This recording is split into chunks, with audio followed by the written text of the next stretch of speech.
Terima kasih Pak Suri. Saya hanya akan membacakan intinya saja. Jadi setelah JPP sudah berdiskusi bersama kemarin, ada beberapa hal yang ingin kami respon terkait dengan PKPU tentang membuka redaksi pemilih, yaitu tentang pemilih yang tidak sedang terganggu jiwa kesehatannya.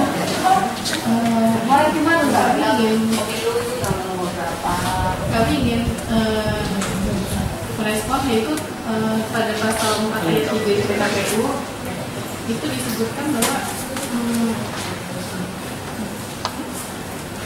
penduduk yang sedang terganggu jiwa kesehatannya sebagaimana dimaksud ayat 2 huruf A sehingga tidak memenuhi syarat sebagai pemilih dibuktikan dengan surat keterangan dokter.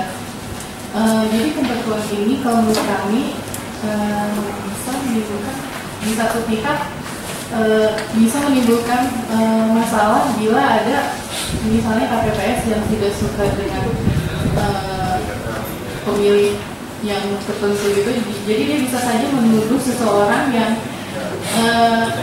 tiba-tiba menuduh orang itu tidak dimasukkan ke daftar pemilih karena dia terganggu kejiwaannya.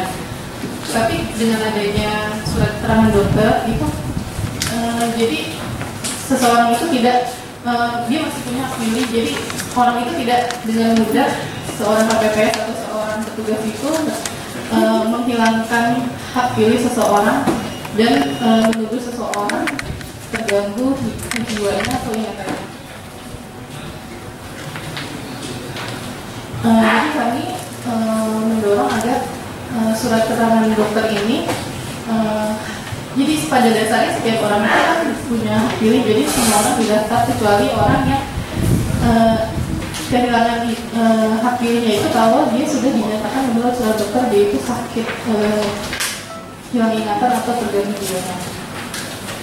Lalu kami juga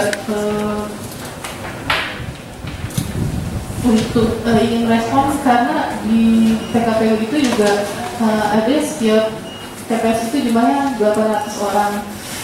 Setelah kami hitung 800 pemilih di satu TPS itu kan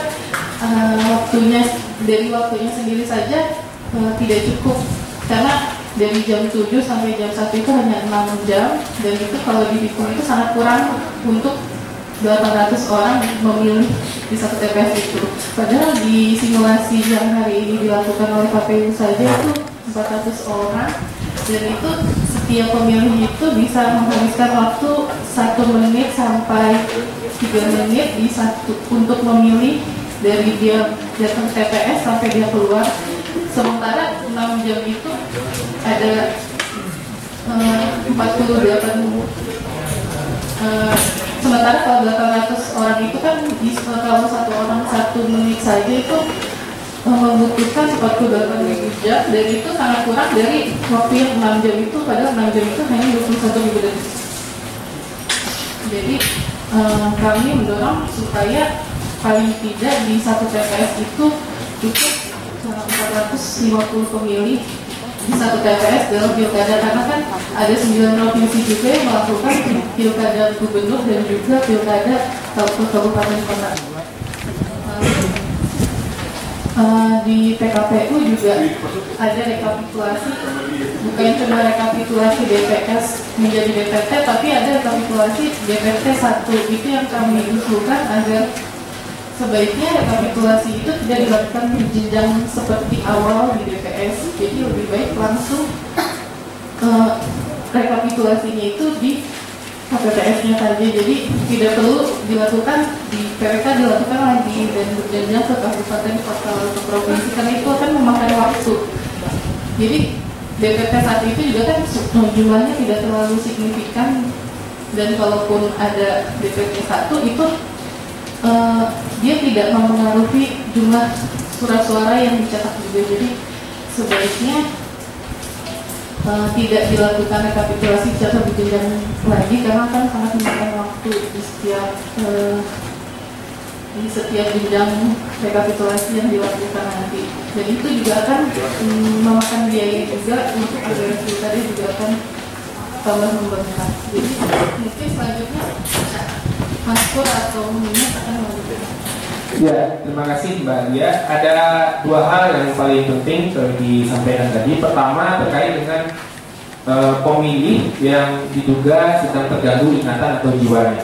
Nah, kalau dilihat dari PKPU itu kan seharusnya orang yang sedang sakit, kemudian ada keterangan sakit jiwa atau ingatannya, itulah kemudian yang tidak diberikan hak pilih.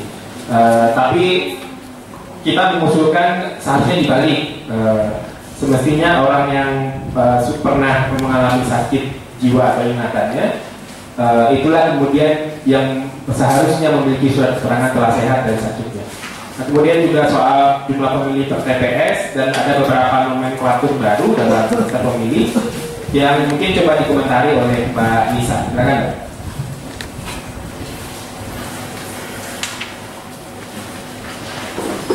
Terima kasih Pak Adli. Jadi tadi berdasarkan hasil simulasi yang dilakukan oleh KPU mengenai pemungutan dan penghitungan suara. Kalau di undang-undangnya kan TPS itu maksimal 800 pemilih satu TPS. Cuma itu harus dipertimbangkan apakah waktu 6 jam itu cukup untuk melayani 800 orang itu. Sementara tadi berdasarkan hasil catatan pemantauannya, satu orang itu membutuhkan waktu sekitar 1 menit 22 detik untuk memilih. Nah, kondisi berbeda akan dialami oleh pemilih dengan disabilitas. Pemilih dengan disabilitas itu yang didampingi oleh pendamping, mereka membutuhkan waktu sekitar 3 menit 12 detik. Itu kalau misalnya diakumulasikan misalnya 800 dan semua, tentu nggak cukup untuk melayani semua 800 itu. Dan kemudian pertimbangan yang lain adalah petugas KPPS yang mencatat data hadir, orang hadir itu kerjanya terus menerus. Pengalaman di Pilpres kemarin, satu TPS jumlahnya maksimal 800, tapi kemudian KPU buat 600 aja gitu TPS. Dengan waktu itu petugas KPPS terus menerus dari TPS dibuka sampai jam 1 terus menerus kerja. Jadi itu kerjaan yang itu melelahkan bagi anggota KPPS. Kekhawatirannya apa? Jadi kekhawatiran kan kita suka ada kekeliruan atau kesalahan yang dilakukan oleh petugas KPPS. Bahwa kekeliruan itu bukan hanya terjadi karena memang dia berpihak atau memang dia tidak netral, tapi juga karena kelelahan dari si anggota KPPS itu. Bisa dibayangkan kalau kerjanya dia non-stop, terus kemudian dari pemungutan suara dia terus bekerja non-stop, kemudian istirahat 1 jam, dilanjutkan dengan rekap penghitungan suara yang juga non-stop. Kesalahan-kesalahan dalam pencatatan, penulisan itu bisa terjadi. Jadi pertimbangannya ke situ. Selain juga waktu yang nggak cukup, juga pertimbangan dari tingkat kelelahan dari si anggota KPPS itu. Lalu kemudian tadi waktunya sudah tidak cukup. Nah, kemudian yang kedua adalah mengenai rekapitulasi daftar pemilih tambahan DPTB 1. DPTB 1 ini diberikan kepada pemilih yang belum terdaftar dalam DPT Pilkada. Waktunya kapan? Waktunya 7 hari. 7 hari setelah DPT ditetapkan, kalau masih belum terdaftar di DPT bisa masuk ke DPT B1 ini. Nah, cuma masalahnya karena kemarin di Pilpres itu di undang-undangnya nggak ada klausul mengenai daftar pemilih yang tambahan ini. Kemudian karena ada gugatan, kemudian di PKPU-nya KPU menginisiatifkan ya udah ini direkap DPTB ini direkap, cuman rekap untuk khusus DPTB 1 ini saja itu menjadi pekerjaan tambahan untuk KPU. Jadi maksudnya buat anggota PPS yang ada PPS lebih baik rekap ini nanti disebarluaskan saja. Jadi tidak perlu mereka ada rekap khusus untuk DPTB 1 ini, karena yang menambah pekerjaan mereka sendiri gitu. Kemudian ketika nanti masyarakat belum terdaftar di DPTB 1, mereka juga ada kesempatan untuk masuk ke DPTB 2 dengan KTP itu bisa masuk memilih dengan KTP. Mungkin itu dulu dari saya. Terima kasih Mbak Nisa. Terkait dengan jumlah pemilih di satu TPS memang harus menjadi catatan penting, Karena di regulasi pilkada terkini juga termasuk di PKPU itu maksimal 800 orang. Nah, kalau memang pemilih itu sampai mendekati angka 800, itu diperkirakan pertama waktunya tidak cukup seperti yang sampaikan Mbak Nisa tadi. Yang kedua juga soal kesiapan dan kesanggupan dari petugas KPPS dalam hal ini angka pemilih yang sangat banyak. Nah, Cak Maskur mungkin bisa komentari idealnya berapa nih Cak? Kalau berkaca di Pileg lalu kan sekitar 400 sampai 500 orang. Nah di Pilpres kan sebenarnya juga maksimal 800. Nah di pilkada ini seperti apa? Karena juga ada provinsi yang sekaligus melaksanakan pemilihan gubernur dan bupati sekaligus. Nah ini gimana? Terima kasih Fadli, Lia dan Ninis, teman-teman sekalian yang saya hormati. Pertama-tama tentu ini adalah awal dari kita semua berbareng-bareng untuk terus-menerus mengawal pilkada ini, karena hajatan pemilu dan pilkada ini hampir tiap tahun ada, dan tahun ini ada, dan karena ini adalah hajatan kita bersama, maka sebenarnya hal yang sangat mendasar itu adalah apa yang selama ini sudah kita capai baik itu kita pertahankan, dan kalau ada yang kurang lalu kemudian kita perbaiki. Jadi perbaikan terus mengalami perbaikan, itu menjadi kata kunci. Kalau kemudian yang sudah baik kemudian diacak-acak kembali, ya itu justru sebenarnya tidak mengarah ke hal yang baik. Lalu yang kedua, tentu topik yang saat ini kita bicarakan itu sangat penting dan dia menjadi sangat utama, yaitu hak pilih seseorang. Kalau kita baca beberapa literatur, tentu yang namanya hak pilih itu hak yang tidak bisa diwakilkan. Karena dia hak yang tidak bisa diwakilkan, maka kemudian bagaimana fasilitator kita, entah itu KPU, pemerintah, Bawaslu dan lain-lain, itu harus benar-benar memastikan setiap orang yang punya hak pilih itu benar-benar terdaftar dan kemudian difasilitasi untuk memilih, karena dia hak yang tidak bisa diwakilkan. Kalaupun diwakilkan, kita misalnya tadi lihat di simulasi, kalaupun diwakilkan terhadap misalnya tunanetra, itu harus benar-benar dikasih surat pendampingan pemilih, yang itu ada hak pidana di sana kalau diselewengkan, karena tadi itu sesungguhnya hak pilih adalah hak yang tidak bisa diwakilkan kepada siapapun. Sehingga kami benar-benar mengupayakan melihat undang-undangnya, melihat PKPU-nya, melihat aturan teknisnya, melihat modulnya, bagaimana jangkauan dari seluruhnya itu benar-benar menjamin kita semua untuk terdaftar dan dapat melaksanakan pemungutan suara di daerah. Nah, menambahkan apa yang disampaikan oleh yang tertulis di draft release kita ini, akan terus kita tambahkan berkaitan dengan soal jumlah ideal. Jumlah ideal itu benar-benar harus mempertimbangkan begini. Kalau PKPU ini benar-benar kelihatan bahwa dia hanya melihat pada satu pemilihan saja. Padahal nanti di 9 Desember itu setidaknya ada 7 provinsi yang TPS-nya mengalami 2 pemilihan, yaitu pemilihan kabupaten kota dan kemudian pemilihan gubernur. Kalau ada 2 pemilihan, maka di situ akan ada 2 surat suara, lalu akan ada jumlah logistik yang berbeda dan situasi yang berbeda ketika mau melakukan pemungutan.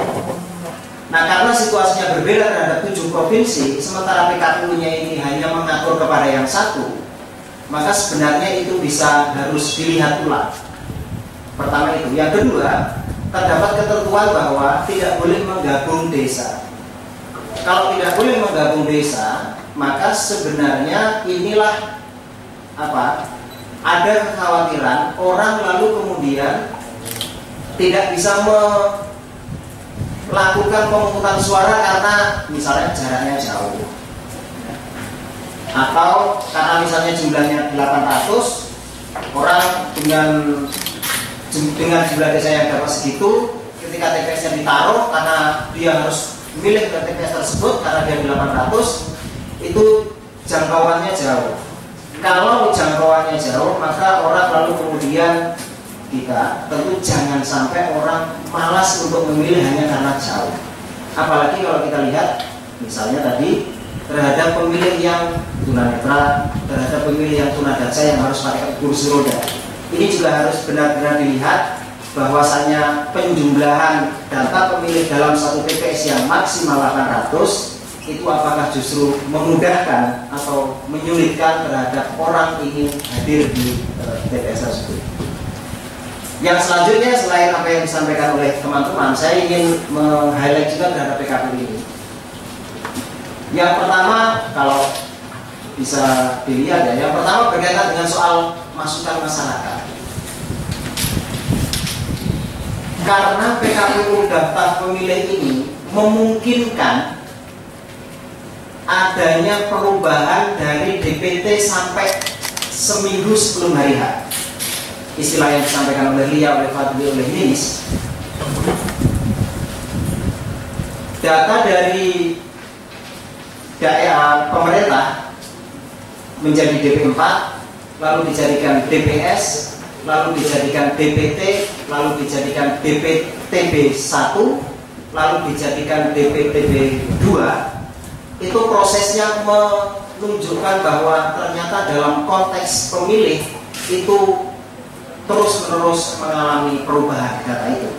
Bahkan PKPU ini juga menunjukkan setelah DPT pun, kalau sekiranya ada perubahan yang membuat orang itu tidak bisa memilih, dia juga dimungkinkan untuk dicoret atau ditandai. Misalnya meninggal, DPT ditetapkan, lalu kemudian meninggal, itu apa namanya, DPT-nya harus dicoret. Nah, penelitian JPPR menunjukkan bahwa dalam satu hari itu ada 2,5 sampai 3 orang meninggal dalam 1.000 orang. Jadi kalau DPT-nya ditetapkan lalu ada sekitar 1 bulan ada sampai di hari H, maka akan dimungkinkan gitu ya. Berapa? Tergantung, tinggal dihitung aja. Akan ada 2,5 sampai 3 orang per 1.000 orang untuk bisa di-delete dari DPT tersebut. Ini agak riskan karena pengalaman kita juga menunjukkan tidak hanya orang menggunakan haknya 2 kali, tetapi juga dari DPT yang hantu-hantu gini itu manipulasi suara sangat dimungkinkan. Satu. Yang kedua, karena dari DP4 sampai DPT pun terjadi perubahan, maka sebenarnya masukan masyarakat juga harus berlaku sepanjang itu. DPS masukan masyarakat harus ada, di DPT masukan masyarakat juga harus ada, DPTB masukan masyarakat juga harus ada. Sampai hari H pun, kalau ada pemilih yang tidak terdaftar dan kemudian dia ingin milih, sekali lagi karena hak pilih adalah hak yang tidak bisa diwakilkan, maka pendataan pemilih tetap harus dimungkinkan. Saya lihatkan misalnya di pasal, nanti mau saya tambahkan tapi waktunya nggak cukup. Di pasal soal masukan masyarakat itu waktunya 10 hari.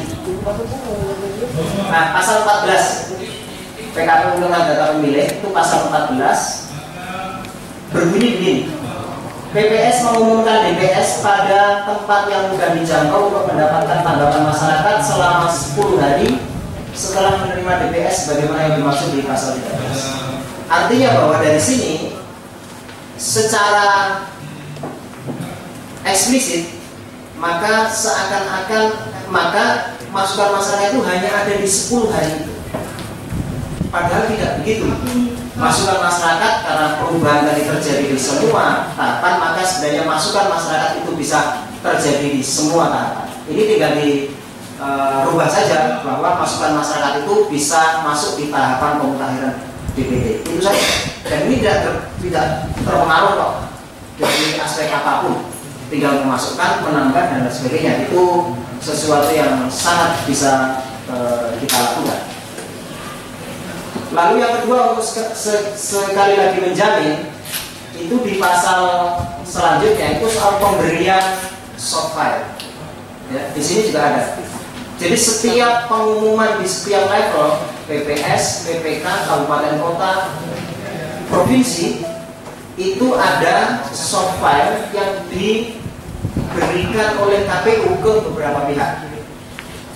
Di antaranya itu pengawas pemilu, partai politik, dan pemerintah. Nah, kami juga mengusulkan ini juga diberikan kepada lembaga pemantau terdaftar. Ya, ada catatannya, diberikan kepada lembaga pemantau terdaftar. Ini nanti di sini ada pasalnya bahwa DPT begitu selesai, soft file-nya, kalau soft file-nya kan mudah kan, tidak perlu fotokopi, dia tinggal copy paste atau kirim email. Tetapi kan itu harus diatur bahwa sebagaimana sebenarnya sekuat mungkin itu bisa diberikan ke banyak pihak. Tentu memang harus ada screeningnya. Nah, screeningnya adalah itu tadi, lembaga pemantau sebagai ya rute kayak CPPN ini yang concern di bidang pemilu dan pilkada, tetapi tadi yang terdaftar. Karena kalau terdaftar dia punya hak dan kewajiban.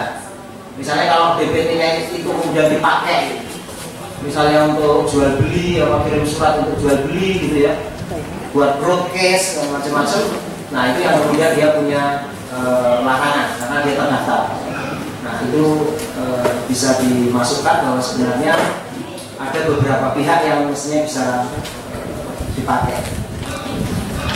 Nah dalam konteks ini juga, kalau DPT itu kemudian diberikan kepada partai politik, pasangan calon, Bawaslu dan lembaga pemantau, terutama kepada pasangan calon dan partai politik, pengalaman kita itu memang tidak diapa-apain. Data pemilih itu nggak diapa-apain, ya diterima aja. Kalau sudah diterima, pura-pura tidak diterima gitu. Dan tidak ada desk di tim kampanye pilkada yang mencermati itu. Nah ini sebenarnya dibawa juga kepada partai politik dan pasangan calon. Kalau menerima DPT itu langsung dikoreksi. Nanti kalau ada temuan segera sampaikan ke KPU untuk diverifikasi. Pemantauan JPPR menunjukkan secara umum begini.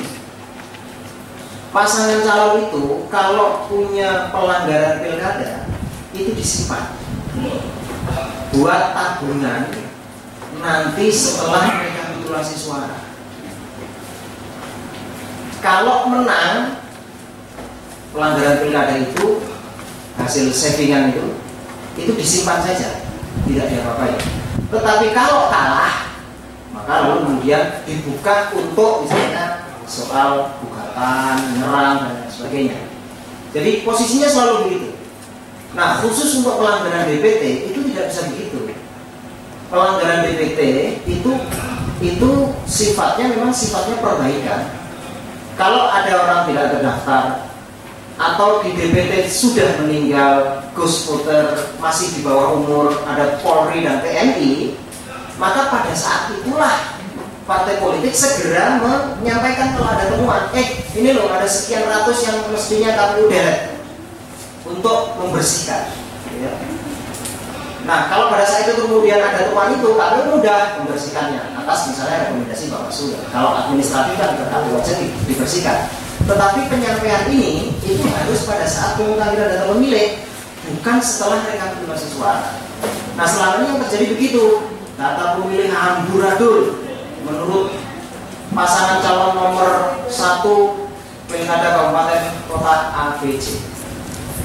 Nah pengumuman data pemilih amburadul itu diumumkan setelah rekapitulasi karena dia posisinya sedang kalah dan mau gugat. Nah itu yang sebenarnya perlu akan diperbaiki lah ya partai politik dan pasangan calon agar itu tadi penyampaian pelanggaran pilkada itu pada saat tahapan berlangsung, bukan pada saat setelah rekapitulasi suara dan posisinya sedang kalah.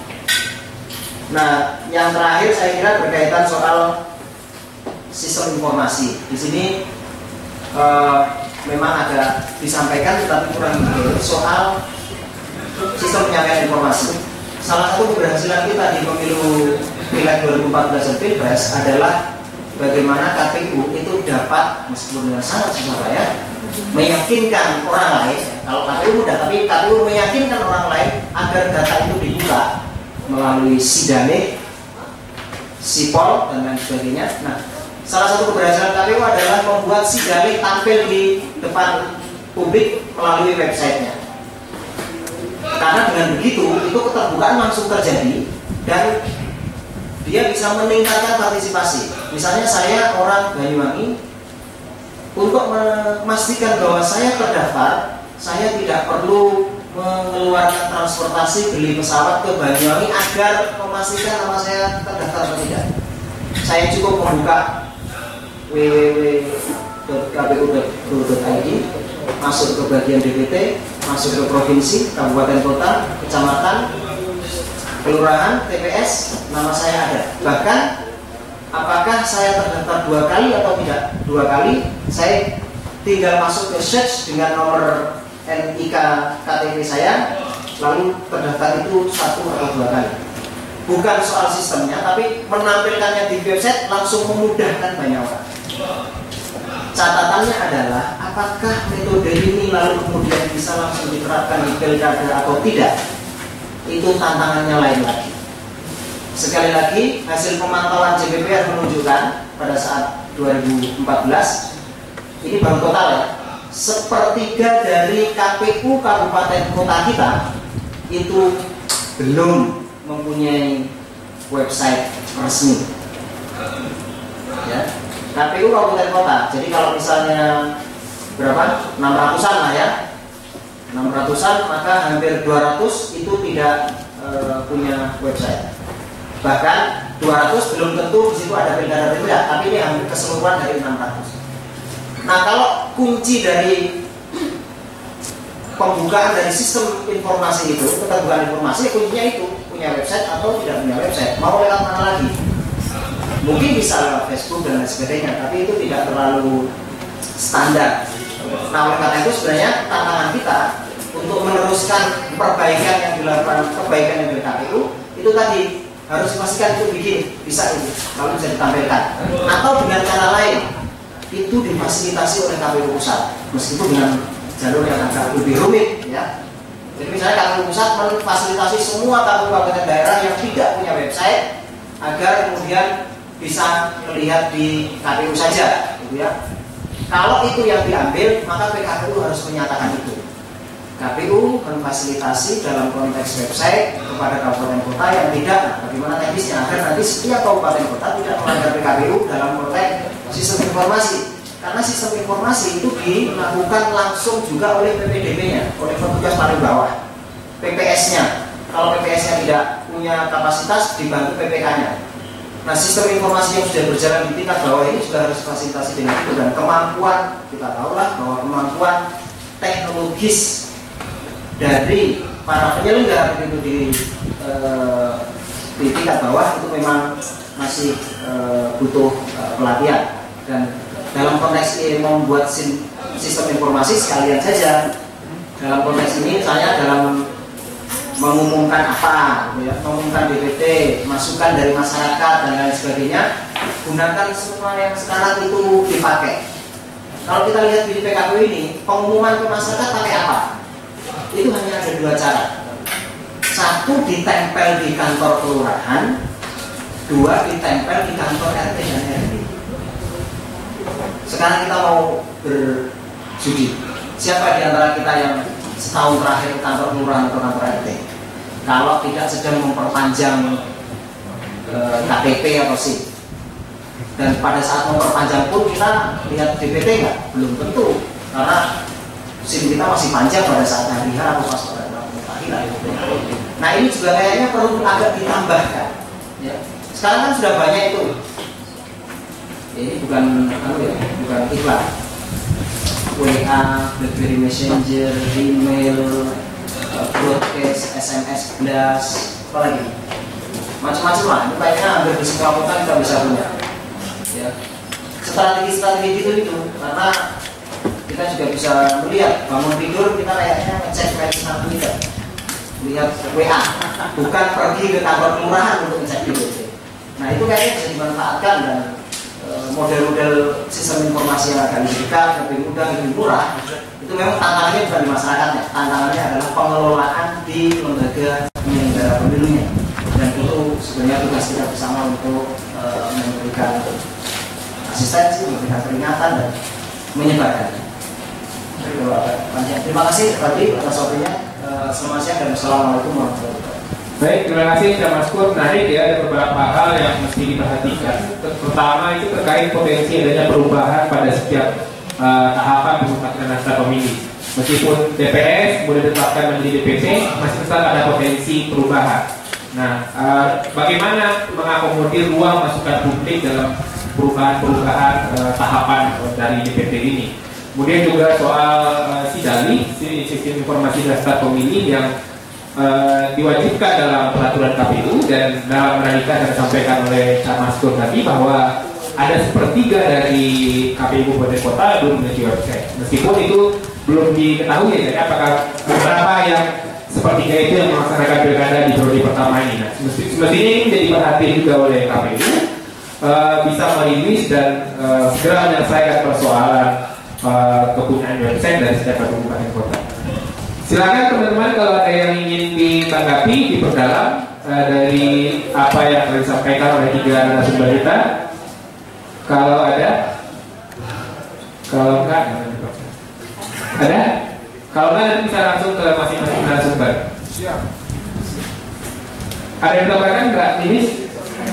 Mbak Nia ada? Cukup. Terima kasih atas atensinya. Selamat siang. Assalamualaikum warahmatullahi wabarakatuh.